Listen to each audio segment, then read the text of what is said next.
Hello everybody and welcome back to Disco Elysium. Last episode was pretty spicy, so hopefully this episode will be a little more YouTube dialogue friendly, let's say.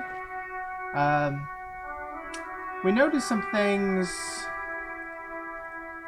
last time, like we had this thought that we have an option to internalize, and I'm not sure what the game hasn't really kind of prompted me what internalize is all about.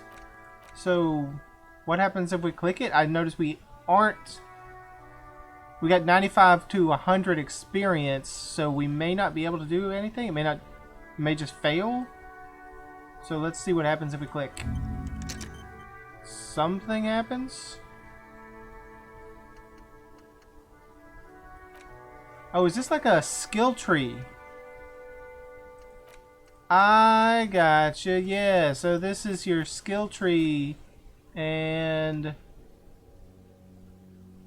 there's a research time, 6 hours and 5 minutes. Okay, so when the game said you should go think about it, like literally you have to spend the time to go thinking about it. Okay.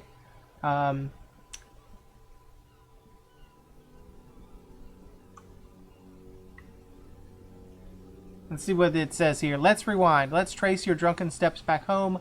Jump across the raised channel bridge southwest of here.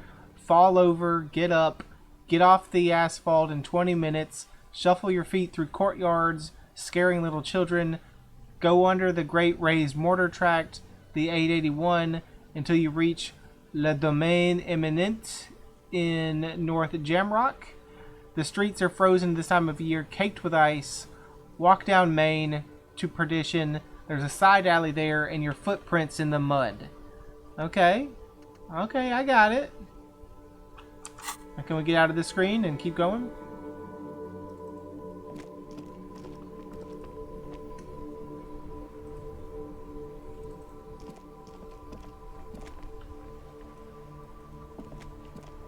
Alright, so our next... What was our next tasks?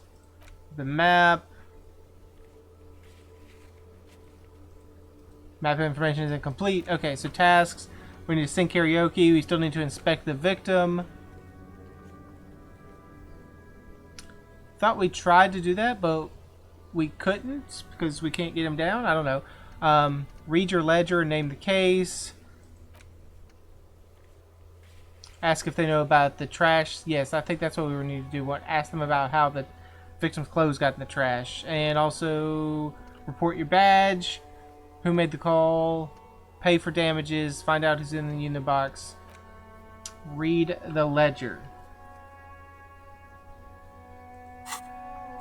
Well, we should have the ledger, right? That was a thing we can interact with. Damaged ledger. It's the ledger you found in the trash. A pitiful cabbage of white and yellow papers hanging from plastic board, barely held together by a metal clip. This sad display is made complete by the faint smell of urinal cleaner. Anything else? There's a piece of toilet paper, or is it cleaning tissue? No, it's toilet paper. Desperately sticking to the back of the blue plastic clipboard.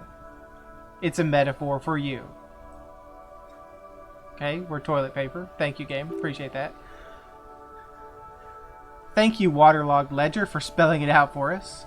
We can inspect the toilet paper, we can inspect the clip, browse the white papers, browse the yellow papers, look at the clipboard, and smell the ledger. Let's just look at it. It's made of dark blue plastic, hard enough to beat someone to submission with. The edges are rounded, however. The U4 size board feels thick and heavy in your hand. Light shimmers on its wet surface. On the back you see the embossed letters RCM. Shake it? Something rattles inside, ever so slightly. Is there a hidden compartment? And we passed a hearing check. And something small inside, light, made of paper or cardboard? Or dried flowers, perhaps? A cigarette? Permeables. It's not hidden per se. The compartment is made for permeable materials that would get damaged if something happened to it. Peek inside. The plastic shimmers like lapis lazuli, but you cannot see through it. But it is not see-through. You cannot see to its center. Well, how would I open it?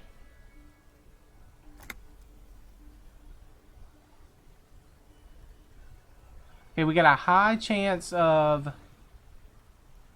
completing open the hidden compartment because of our interfacing skill. We have a -1 right now because of something to do with how we are researching the long way home, or lonesome long way home, but let's give it a try. 72% chance, cross our fingers. Failure.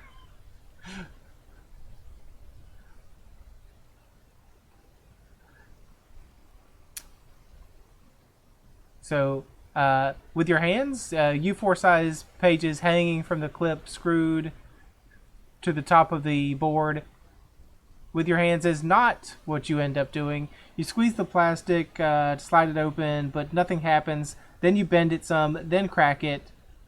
The thing is stuck. And we would have to put a point in interfacing to try to unlock that. So I'm just curious what happens when we inspect the toilet paper. It's just toilet paper sticking to the back of a plastic clipboard.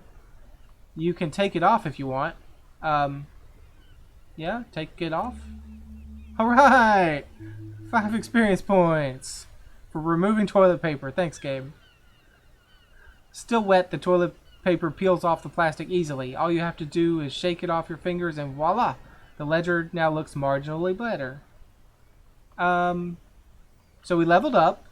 I'm going to put the clipboard away real quick because I want to check out the leveling system.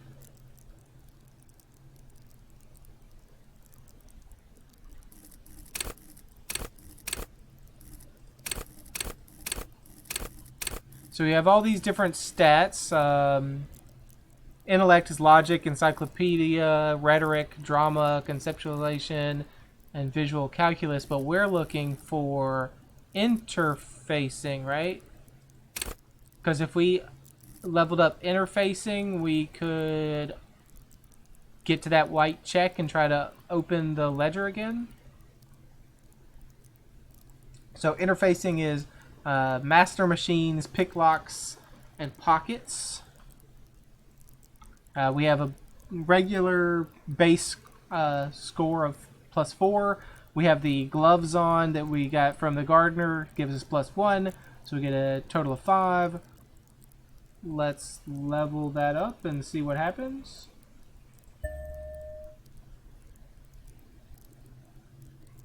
Accept changes and close. Let's check the...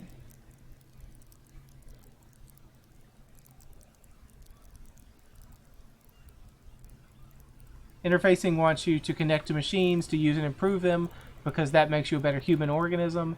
It enables you to understand interactions with machines, be that how to repair the motor of a Kanema motor carriage, how to analyze the way a suspect uses a pen, or how to refigure electrical circuits. It even lets you steal keys off a keyring without being noticed. At high levels, interfacing will isolate you from society. Why bother with people when you can talk to machines? Why bother with things like money when you can just pocket that display sandwich? At low levels, however, you will have a crucial part of the world cut off from you. People use machines to commit crimes all the time. If you can't understand how a crime was accomplished, how can you solve it? So let's accept that change, and then can we try the ledger again? And see if that... Yes. So now we have an 83% chance. Give it another go. Success! Just relax. The two sides of the boards are slightly misaligned, like a drawer that's come off the slides. All you need to do is bend the plastic on your knee slowly. This slide snaps back into place. It should be possible to, slide the drawer open. wait, somehow I don't want to, or we just put the ledger away. No, we went through all this. We want to slide the door open. Without resistance or sound, the two panels move against each other. The compartment is open now. And what's inside? 2 ticket stubs and a handmade postcard. Okay. That's not anything to do with the case, doesn't sound like. Well, what's the ticket stubs? 2 octopuses are smiling, reaching their tentacles towards each other in the colored pencil drawing. The tickets permit access to a zoo in Revachol East. The aquarium cost extra. These let you go there too. Well, these are some rude choices. We can pick up the ticket stubs, which we did. We can pick up the card. We can close the compartment. Or we can just effing kill yourself, you a-hole. What is this choice? I'm not clicking it. No. We're going to pick up the card. Thin wax paper has been glued to a piece of cardboard. Sounds like leaves rustling when you pick it up. You see violet flowers, floral patterns, patches of glue. Smell it? Okay. I mean, it's not going to hurt anything to smell it, right? It smells of chewing gum, apricot flavored. A touch of cinnamon, the end of summer. You think the label says Tutti Frutti. Okay, let's open it. Familiar handwriting lines the inside of the card. Looped, round letters in a woman's hand. A young woman in her 20s. There is care, effort, and a smile, you think. Although, that is not something you can read from someone's handwriting. Harry, it begins. I wanted to write you a letter, so you can read it when you wake up. Maybe it will make you happy. Are we Harry? Keep reading. Your hand shakes, holding the card. Every morning when I step out and you're asleep behind me, I find a little piece of sadness in me. I carry it to my chest down Voyager Road. Did the screen just get darker? Every step I take, it grows. By the time I reach the fuel station, it has filled me entirely. I step on the light rail and look back. Sparks fall from the boat collector. I know it will be like this until late afternoon when I get off the 49 and walk back to you. You. Every step I take will get lighter. It almost makes me run. Sometimes I do. I can't believe I met you. I can't believe the happiness I feel with you. You have a vast, vast soul, and I will always, always, always come back to it. This is our wife that's now our ex-wife, isn't it? Kisses, kisses, kisses. You feel the air sucked out of your lungs and the blood sucked out of your head. Everything around you gets dark. Small white dots appear. Sparks fall like snow from the bow collector. Or is that bow collector? Don't know. A streetcar distancing. We lost the ledger. You feel the ledger slip from your hands. No, hold on. Hold on or fall sideways. Hold on. To what? There's nothing. Detective, is everything alright? Fall sideways.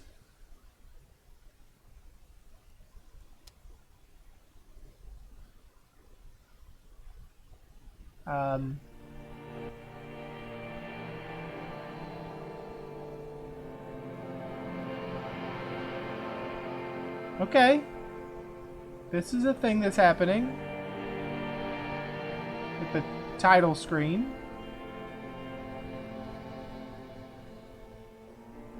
Why do we have a begin?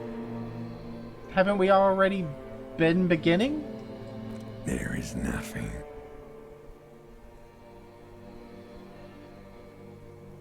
Excuse me? Again.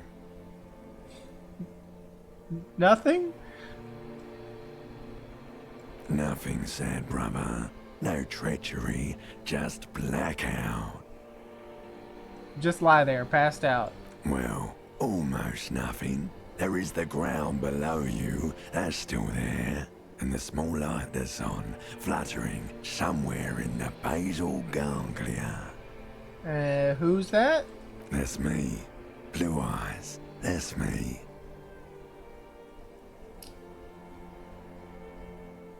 And who was that? Who is what? He speaks of the sickening longing, the unwell emotion. Even in the darkness, he's grasping for it, still trying to hold on to the great sorrow slipping in the water. Slimy. Yeah, that's the stuff. Or no, I was cool. I'm cool. Nah, let's just go deep. That's the stuff. Here in the paleo-mammalian cortex, we call it the shadow. The shadow. Because it's always there. We got a new thought of the white morning. Our perception of smell is urging something to be told to us. Tell him, it says. Ah, yes, and in the olfactory system, they call it the apricot chewing gum scented one. It's unhealthy of them to linger on it so, but as they say, what do you do? It smelled so nice. It didn't smell nice. It smelled like betrayal. Was that the X something? Bloated corpse of the past resurfacing. No, it was beautiful. Beautiful. Believe me, stupid ape, its lack of beauty was not the problem. And where is Voyager Road? That's where we're from. There is no Voyager Road. There are no roads, no houses, no lights in the windows. It's all on pause. No, I'm pretty sure there was a Voyager Road. What was that about the collector? Yeah, man. What was that about? Okay, we just got a thought about it. All right, I guess we'll just remain passed out then. You think they would let you? Until you disintegrate into biomolecule? No. Someone is breathing on your face now, inspecting your pupils, stupid idiot. What is that? It's cold. Yes, they're pouring something on you, something in you, and It's delicious.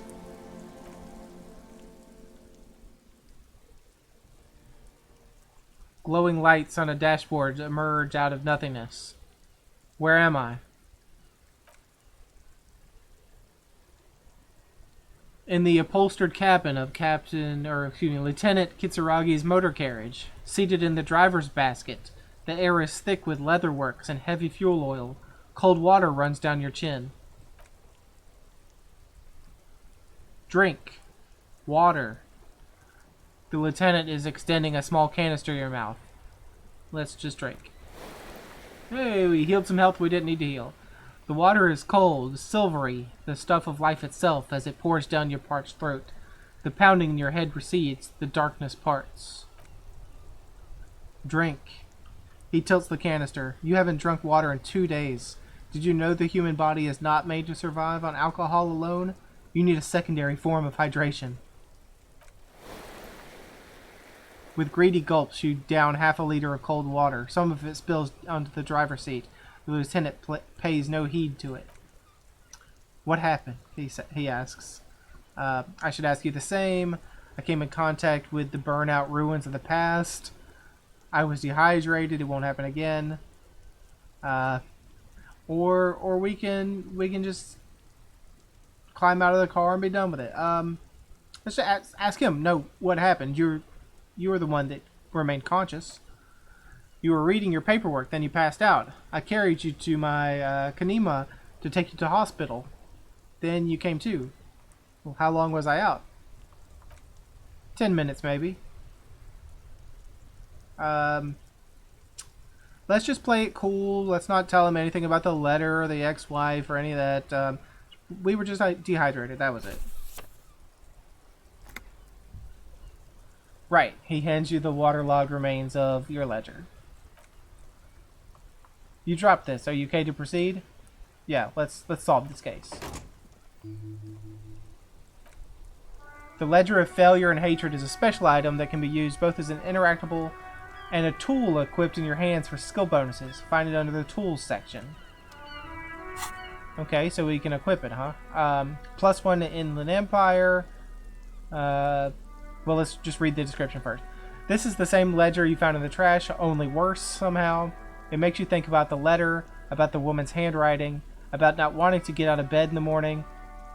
And it gives me +1 to Inland Empire, +1 to Empathy, -2 to Authority. Is that good or bad? Our authority. What is authority? Our authority's a 1. So we have no chance to intimidate the public. So do I want to equip this? Like, that would put our authority practically at 0 for just a boost to Inland Empire and Empathy. Our empathy is crap too, huh? Empathy is 1, Inland Empire is 2. So, you know what? Maybe we're not going to intimidate the public.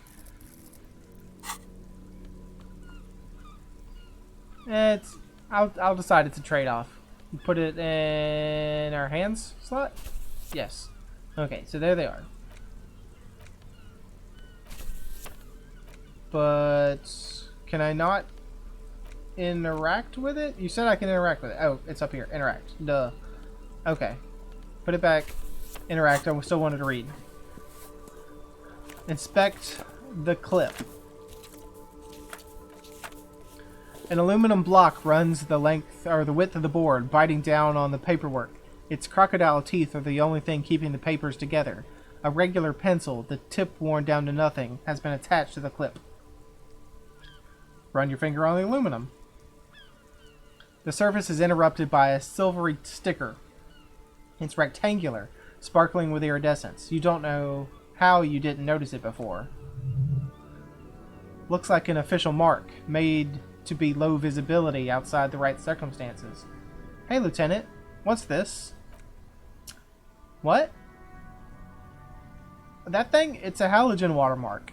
We use it for adding information to RCM property. What kind of information? It depends. Aside from an anti-counterfeiting stamp, mine has my station number and address. The information varies by date of issue. Maybe yours will have how many cases you've solved. Well, how can I read it? Any capable light with the right wavelength will do. Like, for example, all RCM vehicles have headlights designed to reveal halogen watermarks. Mine too. This means you can read the watermark if you just turn the lights on. Got it. Great, thanks. So, browse the white paper. They're not exactly white. They're yellowed with patches by sunlight and alcohol, and covered in dense blue handwriting. Ink escapes into watercolor patterns, reaching its tendrils across entire pages. The paper itself is checkered with faint red lines forming short paragraphs. Once in a while, there's a red stamp that exclaims, "Case files, commit to paper." The case files themselves are plenty. You count more than 100 sodden, crumpled up, earmarked pages falling apart in your hands. They appear to be sufficiently organized and extremely dense, if mostly illegible. What's in there? What are they about? Work, strife, poverty. The Jamrock Quarter. These are handwritten logs of investigations dating back to January 51 this year. The exact number is hard to estimate due to missing pages, but an odd naming convention. But there are at least 20, maybe 30 cases. Undertaken, not completed, mind you. It's the middle of March. You have attempted 2 cases a week on average.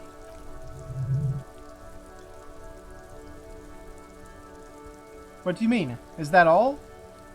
That's it? Is 2 cases a week a good caseload, Lieutenant? There was mention of a naming convention here. Count the pages. I have to open an official case. Is there room?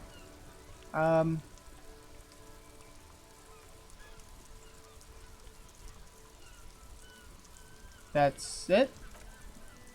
The notebook is annual. It says 51 on the remains of its cover. A molten scrap of paper. Everything prior to this must have belonged to a previous volume. In short, there was more. So let's not ask him about the caseload. Let's just check out that naming convention. Yes, it appears you employ a, shall we say, robust yet literary system.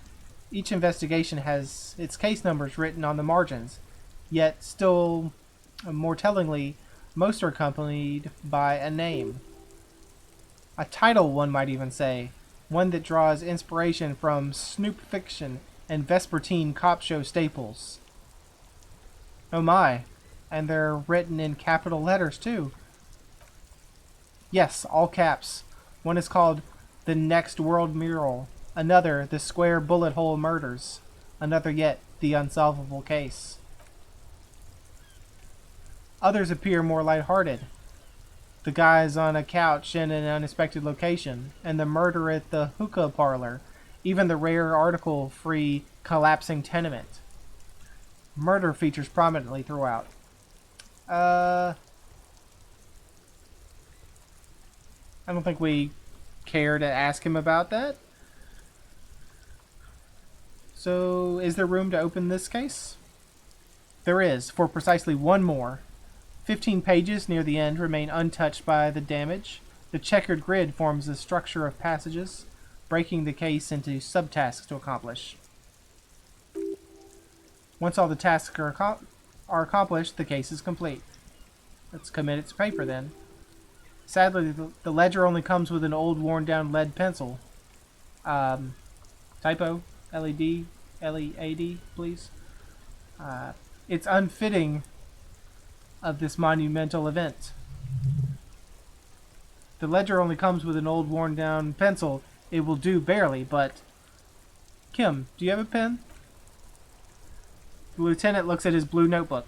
2 fat, shiny pens hang from the binder like large caliber bullets on an ammo belt. He's not really saying anything, just standing there looking at them. Can I have one? Know that I give this to you with resentment. With this beauty, commit to paper. The tasks you've completed flow out of the blue oblong pen in a brash freehand, uncannily similar to the rest of the letters. The wording comes easily. It's almost robotically simple. The language developed for mental rigor and simplicity. Inspect victim's body. Interview the cafeteria manager. It's not exactly poetry, but poetry would be out of place. Cross out the ones you've already finished. A satisfying slash sounds across the paper. You're done, it seems to say. And you! And you! You're a swashbuckler with that pen, Harry, and it feels good. Feel the completion. Things to be done and things already done. The composition of reality. This is an extremely useful tool for a detective of the citizens' militia.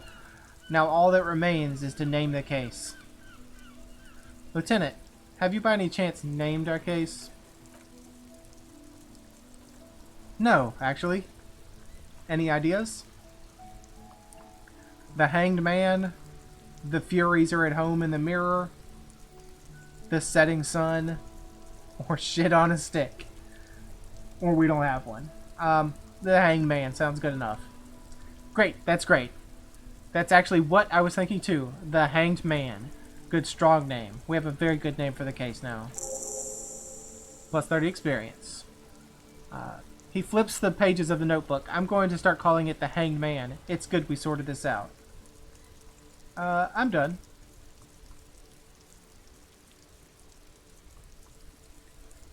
Can I read the case files now? Let's check.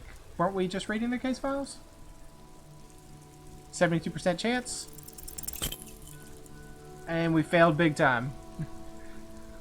It's possible, yes. Easy, no. You need to come up with a small archaeological system in order to reorder the remains of your past works. At the moment, all they do is fall apart in your hands. Some dates and the numeric titular system is all you have. So we would need to put a point in logic to unlock that. Let's look at the yellow papers. In the back you see thin, translucent copier paper. Some neon yellow, some bright red, all covered in boxes like marching armies. These look like official forms waiting to be filled out. Then rip them from the binder and hand them out according to type of form. What type of forms are they? 3. The topmost are misconduct fines, the middle ones are station calls, and the bottommost are field autopsy forms. Each is easy enough to make sense of. You don't have to be an intellectual giant to do police work. Alright, let's check out our misconduct fines. A monetary penalization ranging from 20 to 250 real. Severe cases allow for 1,000 real, but that requires special paperwork. The details of issuing these fines are spread out over the rest of the fields. Station calls. These are quite sinister in tone. They give a date and time for the person to appear at the specified precinct police station. Below the call are the criminal charges you risk by not appearing. All in a print so small it can be considered downright cute. And field autopsy? I feel like that's what we need. A dozen pages of thin copy paper, bright red in color. You see the parameters of a deceased human's form, waiting to be filled in. Age, sex, condition of internal organs. Okay, I'll take the experience, plus 5 experience. Yes, all that remains now is to fill those forms and hand them to people. Fines for wrongdoers, interview questions for bad guys, and field autopsies to dead guys. What delicious power hid within this pathetic mess. You feel better. No, I think we're done.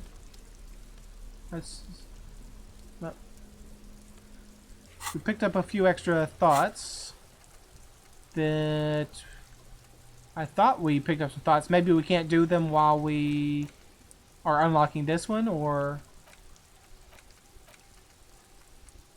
maybe there are requirements. Anyways, we'll come back to that. I do need to... I know we said we were going to go talk to the guy inside, and it's been 30 minutes, and we haven't talked to the manager inside. But since we're near the car, I think we need to call and request a badge. Before you stands a motor carriage. The bodywork is covered in blue and white livery bearing the number 57. Vapor emanates from the large engine on the back of the vehicle. It hasn't had time to cool off yet. This must be the infernal machine that tore you from oblivion. The Capri Kanema motor carriage. Open the door. In the cabin, you are welcomed by a set of steering levers, a radio microphone on a hook, a pull-out toolbox under the seat, and the soft glow of the fuel preheater gauge. A scent of leatherwork and heavy fuel oils wash over you. We can ask him how to turn the headlights on, we can pick up the radio, we can pull out the toolbox, or we can just run our fingers over the steering levers. Let's just pick up the radio. The frequency tableau lights up and a green button labeled Prime Line glows like a feline eye, and then you hear something. The soft purr of electrical kittens. Radio waves cast far and wide over the metropolis. A woman's voice greets you through the static. This is Precinct 57. Hello, Lieutenant. How may I assist you? Hello, Alice. Please assist our colleague from the 41st Precinct here. I'm putting him on. Operating the radio is easy. Just be confident. You've probably done it 1,000 times. Come in dispatch, come in dispatch. Come in Delta 10. This is Firewalker, copy. Let's be nice. Hi, Alice. This is the officer from the 41st Precinct speaking. Nice to meet you. This is Officer Alice Dimitri, Precinct 57. How may I assist you? Under the green Prime Line, a yellow saved button catches your eye. I wonder what Kim's default radio station is. Could you connect me to the 41st Precinct? I have something I need to report. I need you to connect me to a civilian, a Sylvie. She may have reported a murder. Ignore Alice and press the radio button. Labeled save. No, let's make a report. Just a second, officer. She puts you on hold, the static crackling softly like a bonfire. After a while, you hear an old man greet you from the radio. His rattly voice is oddly familiar. 10-2, 10-5. This is 41st. Come in. Over. Says Jules Pedu. The man uses relay code. You got this. You're a cop. And cops know relay code. 10-4, Station 41. I've got an urgent business. Over. 10-4. 10-5. What's your status? Over. Just reporting in. Over. 10-18. State your message, sir. I need to report my badge is missing. I'm in dire need of financial assistance. This might sound odd, but there's personal details I'd like to discuss. I'd like to report my badge is missing. 10-9. Over. My badge. I can't find it anywhere. Basically, it's gone. 10-4. Message received. This is a very serious situation. I need to 10-22 the captain. Over. We have a Jean Vicomar. Is it him? What does he want? Says he lost his badge and needs to report it. He what? He lost his badge? Say nothing. Who lost his badge? Says Chester McLean. Dick fucking Mullen. Who do you think? Hey, we have a name! I thought our name was Harry.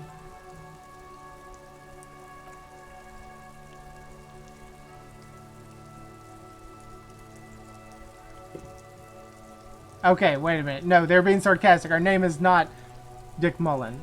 It's Officer Dick Mullen from the bestseller Dick Mullen and the Lost Identity. Dick Mullen is not your name. It's the name of a fictional detective who would not lose his badge. I cottoned onto that encyclopedia. It took me a little while, but I got it.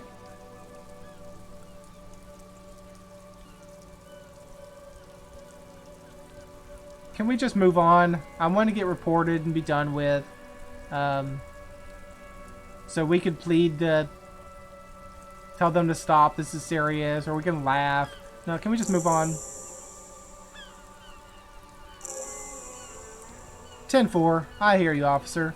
I'm just going to make a note over here that you are in pursuit of your misplaced badge. Over. Mac, come here. You've got to hear this. Dick Mullen lost his badge. What's going on? Super Cop here lost his badge.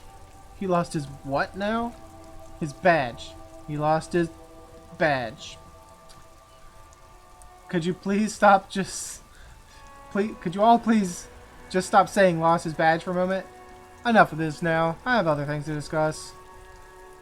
10-9, come again. I didn't get that over. The animated conversation in the back is making it difficult for him to hear you. New heights even for Captain Sober. Ask him if he lost his gun too. Sergeant Torson wants to know if you've lost your gun too. Over. Check your pockets. Check your... You don't know where it is, do you? Oh God, it's not here. Okay, it's gone. Your gun is most definitely gone. 10-9, come in, officer. Did you get my question? We were wondering about your gun. Over. 72% chance. Convince them that you did not lose your gun. Look at that. 2 6s.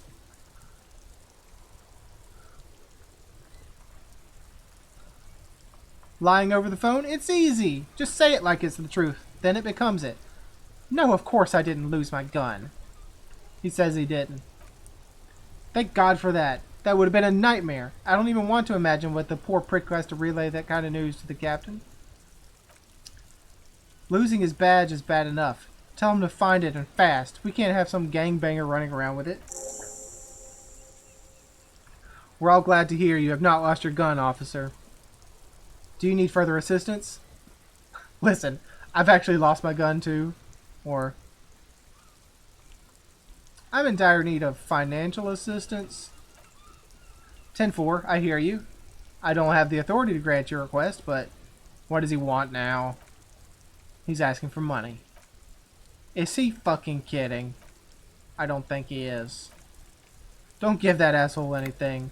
He's just going to drink it all. Alright.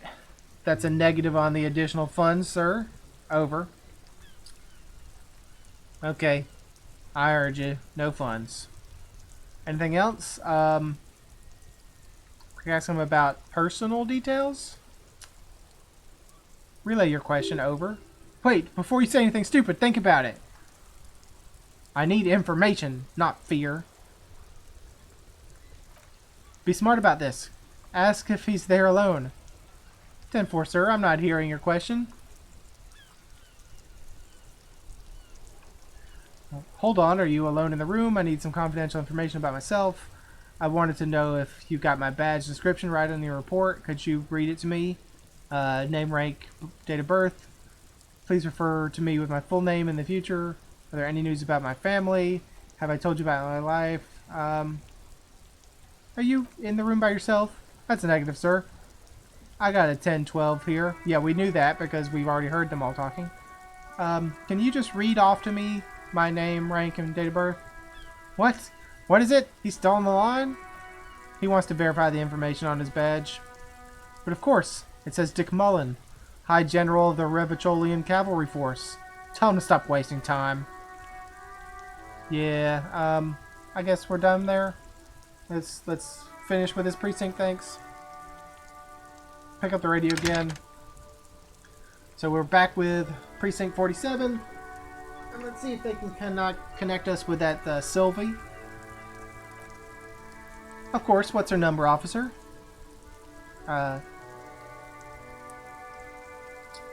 Kim, didn't Gart give you Sylvie's number? Yes, hold on. Her number is 005-1944-298. Received. Hold on, officer.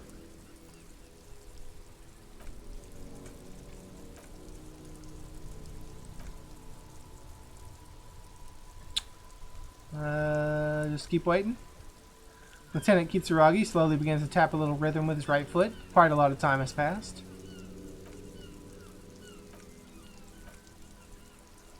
Officer, I have Sylvie Malaika on the line for you. There's Sylvie. Yes, hello. A female voice greets you through static. It sounds like she's millions of miles from here. Hello, this is the police calling. I have some questions for you about your last days at work.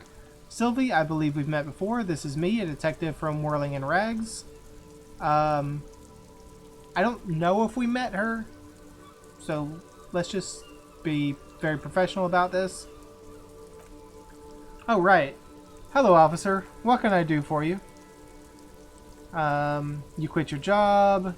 Was it you who called the police? No, not me. Why didn't you call? Didn't a corpse behind your workplace bother you? Okay, do you know who made the call? No, sorry, I don't. Not a lot of people have phones around here. Copper thieves take the wires. People don't have the money to have the cables put in again. They use the Union's phone, or the one on the coast. So the Union has a phone, and there's one further down the coast. Got it. It was someone else. The lieutenant makes note. We'll find them sooner or later, officer. It might just take a while. So, we know the answer. We don't need to press her why she didn't, because she'd just say, I didn't have a phone. Okay. Do you know who put the victim's clothes in the trash? No, I don't. It wasn't me. I haven't been out there since. I was terrified of the stench in the corpse. Have you seen my badge? Have you seen my gun? Do you know how my paperwork ended up in the trash container? Well, you tried to jam it down the toilet, sir, clogging it completely. After I had unclogged the toilet and retrieved the paperwork, I threw it out in the trash, thinking you didn't need it. I'm sorry about that. She doesn't sound like she's actually sorry. Anything else? Have you seen my badge? Yes, I know who you are. You're a police officer. No, like literally, have you seen my badge? Do you know where it is? This exact conversation has happened before. Establishing authority before this young girl seems to have been important to you in the past. Don't go there again. My badge is missing. Have you seen it? Oh no, I haven't. Sorry. Real policemen have uniforms too, by the way. Where's yours? Not my uniform too. God, I should really look into that. Kim doesn't have a uniform, and he seems real to me. Going to let it slide. I don't need answers. Kim doesn't have a uniform. He's in plain clothes. Voluntarily. It's different from not knowing where your uniform is. Have you seen my gun? Please no, not this again. I showed you my gun? When did that happen? You were trying to impress some people with it. Everybody was eating, and... Actually, I don't want to know. I don't want to know what happened. Great. Have you seen my policeman uniform? Yeah, my policeman uniform. Uniform? I never saw you in any uniform. You had your things on. The disco things. So why did you quit? Like, what? Tell us about the falling out between you and the manager. You mean why did I leave the bar? Honestly, I'm not really comfortable discussing it with you, sir. You can ask why you're not comfortable.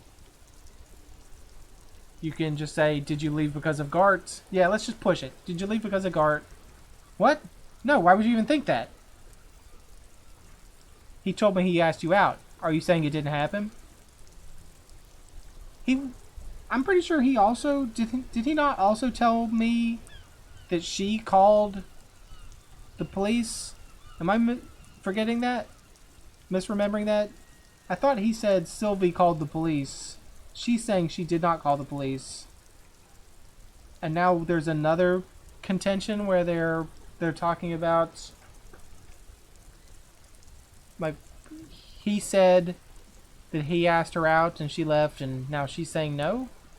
Don't be afraid of that pig. You have to stand up for yourself. So you do agree that quitting your job just because someone asked you out is an overreaction? No, he told me that he asked you out and that went poorly. Please don't bring Gart in this. It's none of your business. Okay, okay. Why can't you mind your own business?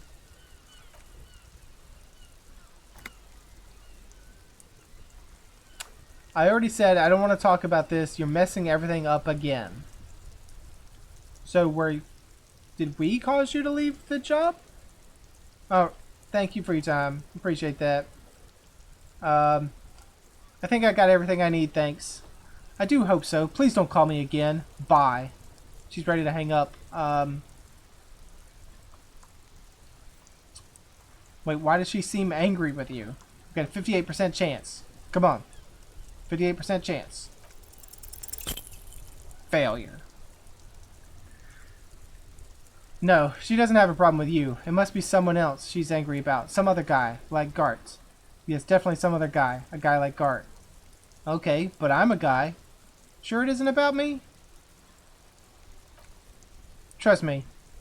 You wouldn't want to be the guy here. You know how it is. Yak yak nag nag. No. You're the guy. You're Lieutenant Love, matchmaker extraordinaire. Help the poor girl out, lest she turn into a spinster. Oh my god, not a spinster. What an option. Yeah, she's a woman, probably just playing hardball with the goods. Women are just transactional. Well, I'm happy to help, but maybe I could do so without all this internalized misogyny? Yeah, let's go with that one. What misogyny? I'm just telling things like the way they are. Can't a man be honest in his own head anymore? You have to act, Lieutenant Love. You have to calm that hysterical clown. That hysteric down. Tell it you've got everything under control. Then go and have a little boys talk with Gart himself. Think you can do that, Lieutenant Love? No, I'm... So, we can say, are you still there, kiddo? Listen, I've got everything under control. You can say, Daddy is going to take you on his lap, little darling. We are not saying that. No. We can just, please no, I don't want to say any of those things. And refuse the love quest, although it's wonderful. We are refusing the quest, thank you. You're just a gimp. What do you want to... What? You want to be more empathetic? Call was terminated by the other party. Anything else, officer? No, I'm done, thank you. Let's turn on the headlights, and then I think we'll be ending this episode once we see what's on our ledger. The next episode, we'll talk to the guy about the clothes or whatever we need to talk to him about. He turns the preheater on, waits, takes out his keys, and says, "Alright, ready. I turn, you press start. It's next to the preheater." Alright, press engine start. The dashboard lights.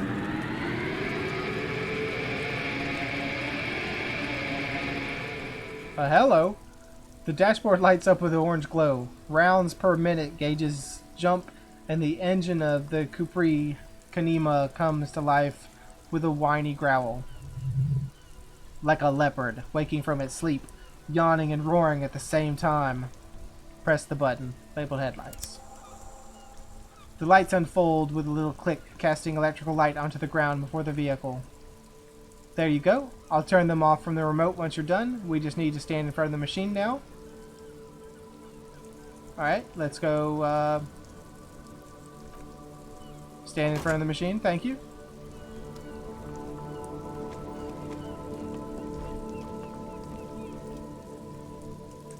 As you hold your ledger's clip under the headlamp, an iridescent hologram appears. A street grid in the veins of a great river. A familiar sensation washes over you. There she is, Revachol West. There's a note of pride in the lieutenant's voice. Around the borders of the watermark are dozens, no hundreds of micro perforations. Let's look at the street grid. The rectangular watermark is overlaid with the logo of the RCM, and yet the major arteries of Revachol are all recognizable. They shimmer in the Kanima's headlight. Wait, let's look around. A rat brazenly darts past you and disappears among the stopped lorries. In the distance, a child somewhere shrieks. A woman reprimands her in a voice no quieter than a child's cry. Ah, Martinez. And where are we on the map? Let's see. Right here, he says, his finger near the top of the map, on a segment of coast jutting out to the great ocean. Seems nice. No, it does not. Yeah, it doesn't, but I was trying to be polite. Let's look at the perforations. There are many of them, and they are divided up into 3 separate rows. Tally up the different rows. The first row is 18 dots. And the next one? The next is the longest. It runs all the way around the border and then some. I'll count them. You count 216 perforations. Considering that nice large number, a wave of pride washes over you. You can't say why. What about the last row? The last row is 3 perforations.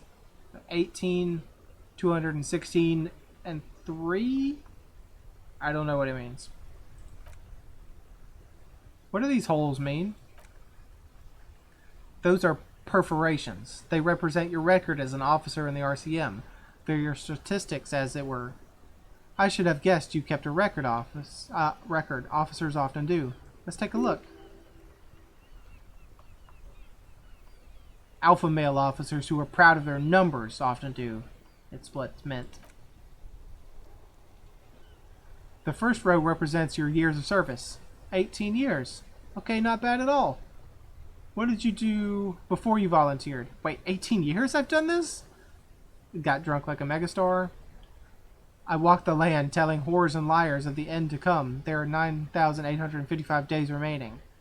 Probably a boring office job, same as everyone else. I feel like I went around apologizing all the time. Do you really think I have any idea?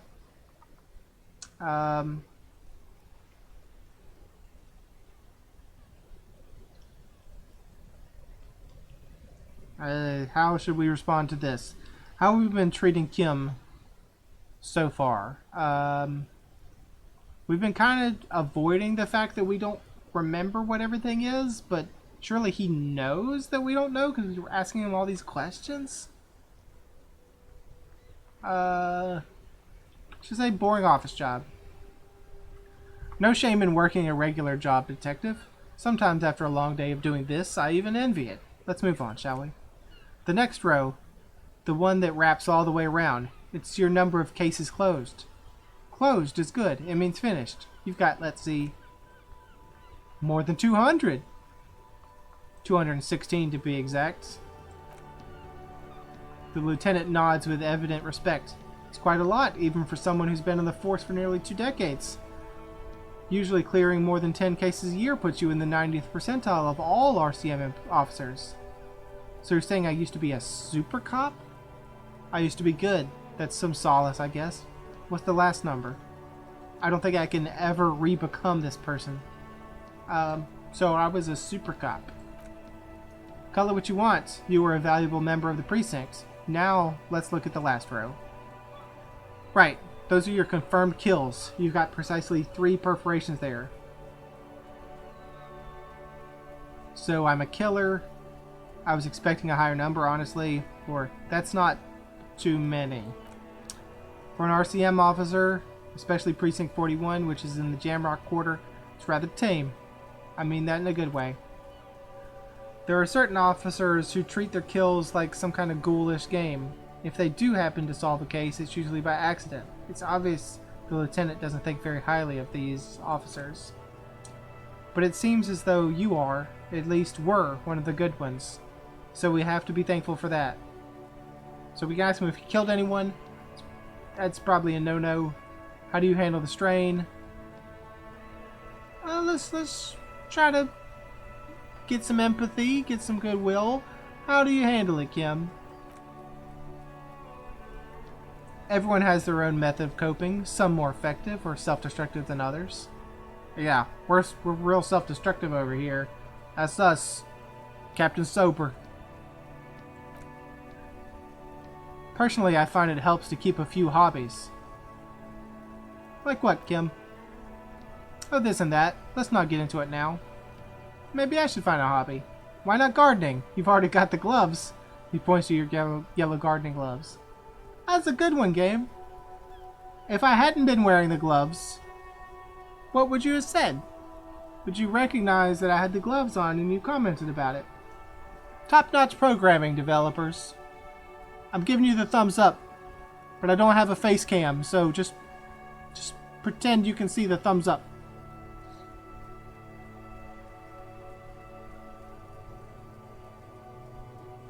Thanks. No, that's done. Right, I'll turn off the lights. He presses the remote control on the key, and you can now see your stats on the journal page.